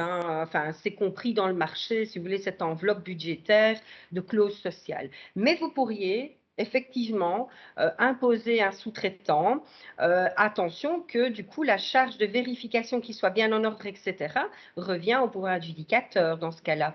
Et vous devez clairement l'annoncer et dire qu'ils doivent se mettre de concomitance pour les prix et autres. Mais oui, ça peut. Mais il faut clairement l'indiquer et bien de nouveau indiquer le fonctionnement au niveau, la coordination, si vous voulez. De toute façon, il y aura un coordinateur hein, dans ces cas-là. Voilà. Je Mais, pense qu'on a fait le tour. sauf erreur de notre part, on a fait le tour de l'ensemble des questions. Et on est très bien en timing. Voilà. Voilà. Donc, je vous remercie je vous remercie pour votre attention. Et alors, si vous avez d'autres questions, n'hésitez pas à contacter nos services et on pourra vous répondre de manière plus approfondie en tout cas. Et donc, je vous remercie de votre attention et à bientôt. Alors. Merci beaucoup. Au revoir. Au revoir, à bientôt.